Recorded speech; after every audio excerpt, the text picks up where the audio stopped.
नमस्कार मित्रांनो, तुमचे स्वागत आहे श्री स्वामी समर्थ. मित्रांनो, पारायण केल्याने काय होते? तर मित्रांनो, सर्वांनी पारायण हा शब्द ऐकला असेलच व अनेकदा कानावरही पडला असेल. खास करून दत्त जयंती, अक्कलकोट श्री स्वामी समर्थांचा प्रकट दिन किंवा मग शेगाव गजानन महाराजांचा प्रकट दिन, यावेळी पारायण हमखास केले जातात. काय असते बरं पारायण आणि ते का करावे? काय मिळते पारायण करून? आणि विशिष्ट संत चरित्राचेच पारायण का करावे? तर मित्रांनो, परायण राहणे म्हणजे पारायण करणे होय. पारायणाचे किती प्रकार असतात हा प्रश्न सगळ्यांना पडत असतो. तर मित्रांनो, पारायण करण्याचे 4 प्रकार असतात. ते म्हणजे 1 ते 21 अध्याय एका बैठकीत पूर्ण करणे, म्हणजे एका दिवसात 21 अध्याय वाचून पूर्ण करणे. दुसरं असतं रोज 1 अध्याय प्रमाणे 21 दिवसात 21 अध्याय पूर्ण करणे. तिसरे असते रोज 3 अध्याय प्रमाणे 7 दिवसात 21 अध्याय पूर्ण करणे. नंतर असतात रोज 7 अध्याय याप्रमाणे 3 दिवसात 21 अध्याय पूर्ण करणे. सहसा अनेक लोक हे रोज 3 अध्याय प्रमाणे 7 दिवसात 21 अध्याय पूर्ण करतात. मित्रांनो, तुम्हाला आता एक प्रश्न पडला असेल की पारायण करताना कोणते पथ्य पाळणे आवश्यक असते?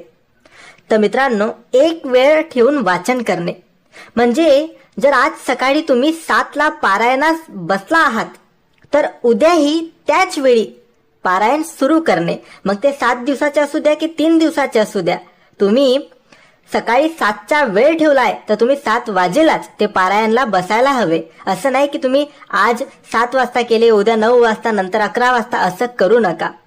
नियमांचे पालन करा.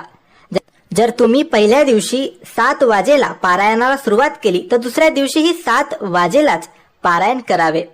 नंतर 1 भुक्त राहणे व 1 कडधान्य खाणे, म्हणजे जर तुम्ही रोज उपवास करतायत आणि सायंकाळी उपवास सोडतायत तर तुम्ही मुगाच्या डाळीचे वरण व पोळी असेल तर 7ही दिवस तेच खावे, त्यात बदल करू नये. जर तुम्ही एखादी कोणती डाळ आणि पोळी किंवा भाकरी तुम्ही पहिल्या दिवशी खात असाल तर तुम्ही 7ही दिवस तेच खायचे, दुसरे त्यात बदल करू नये.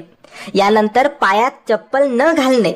बरेचसे लोक 7ही दिवस म्हणजे जेवढे दिवस ही पारायण करतात तेवढे दिवस पायात चप्पल घालत नसतात. पण मित्रांनो, बरेचसे लोक आजकाल नोकरी करतात, धंदा करतात किंवा घरातून बाहेर पडतात व्यापारासाठी, तर ते लोकांकडून हा नियम पाळला जात नाही. पण जर शक्य असेल तर तुम्ही हा नियम पाळू शकतात किंवा मग नाही जमला तर नाही पाळला तरी चालते. सर्व दिवस काया वाचा मने किंवा ब्रह्मचर्याचे पालन करणे. साध्या चटईवर वर कांबळावर झोपणे.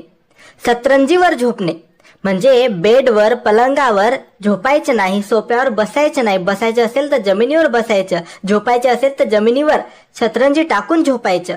असे नियम याचे पालन करावे लागतात. खोटे बोलायचे नाही.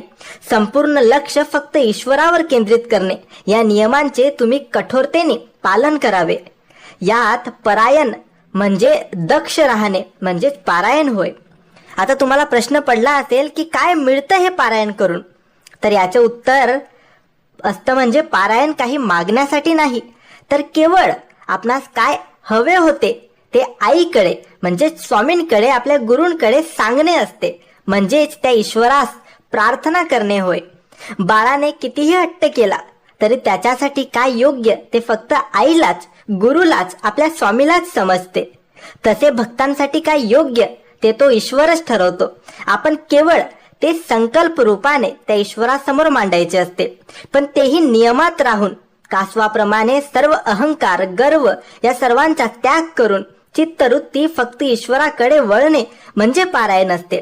मग जेव्हा लहान मुलं पोळी लाटतात पण आई कौतुकाने तो नकाशाही सुंदर म्हणते व त्या मुलास शाबासकी देते, तसा ईश्वरही आपली दखल घेतोच. म्हणून करावे पारायण. सर्वात महत्वाचे म्हणजे घरातील वातावरण प्रसन्न व मंगलमय आणि शुद्ध होते. तर तुम्ही जेव्हाही पारायणाला सुरुवात कराल ज्या दिवशी पारायणाला सुरुवात कराल तर पारायण वाचण्याच्या आधी तुम्ही एक संकल्प सोडा. हातात पाणी घेऊन त्या ताटात पाणी सोडा आणि जी पण इच्छा असेल, जे पण संकट असतील, ज्या पण समस्या असतील त्या गुरुला बोला, स्वामींना बोला, आपल्या ईश्वराला बोला आणि मग पारायणाला सुरुवात करा. नक्कीच हा संदेश, तुमची इच्छा देवापर्यंत पोहोचेल आणि पारायण झाल्यानंतर तुमच्या त्या इच्छा नक्की पूर्ण होतील. तर मित्रांनो, ही माहिती तुम्हाला आवडली असेल तर लाईक आणि शेअर करा.